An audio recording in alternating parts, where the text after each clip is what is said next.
Welcome to Kawaii Stories for GG Kids.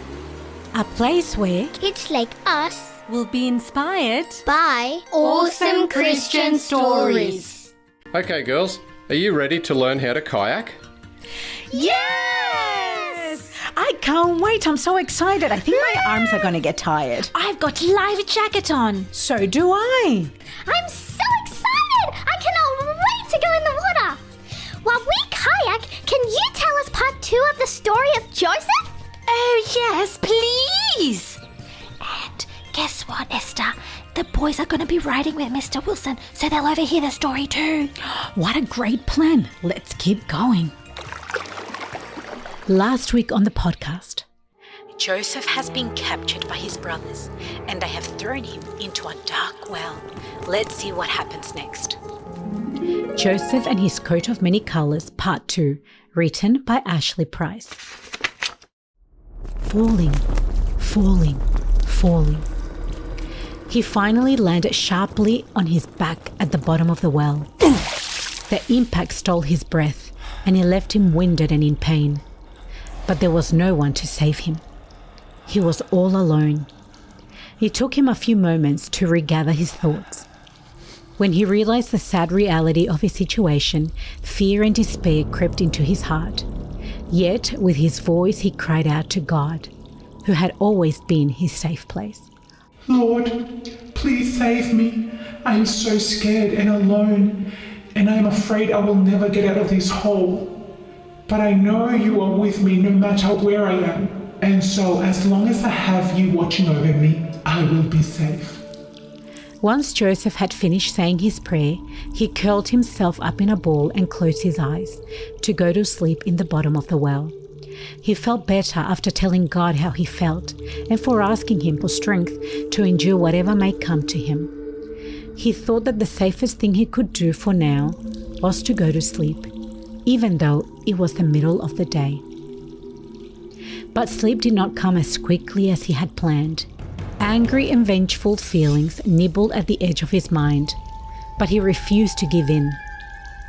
The spiders and lizards that crawled over his face in the dark well made it even more tempting to hate his brothers for what they had done. So Joseph swiped the unwelcome creatures off his face and banished the thoughts from his mind. And finally, sleep came to him. Something tickled Joseph's arm. He woke with a start. What was that? He sat up, his toes touching the small puddle of water that was left at the bottom of the well.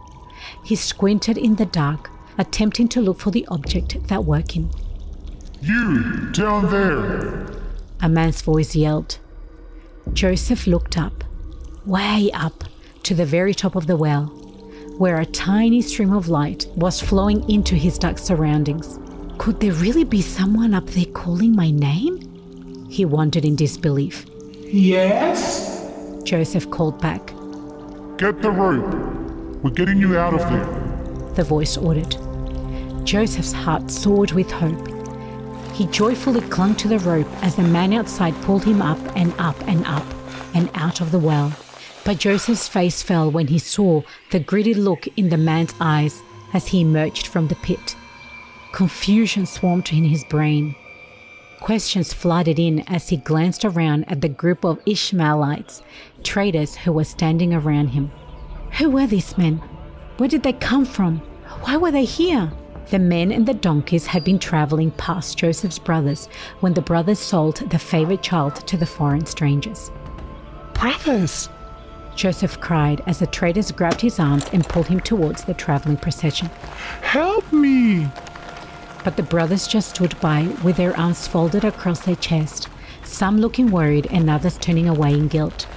When Joseph saw there was no turning back, that he was going to be sold to strangers in the foreign land of Egypt, grief and terror took over.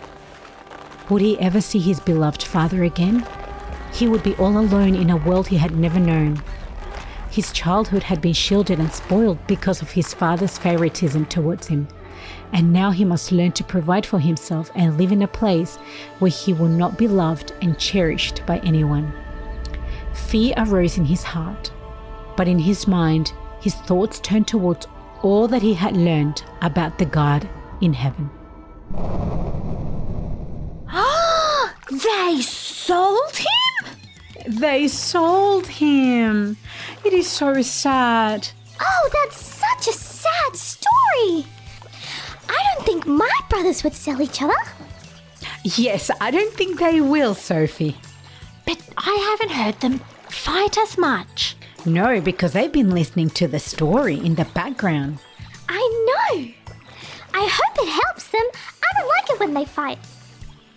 So, wait next time because we have part 3 of the story. I can't wait. That's all from us, boys and girls. Bye. Bye. I wonder if I'd be able to sleep in a well.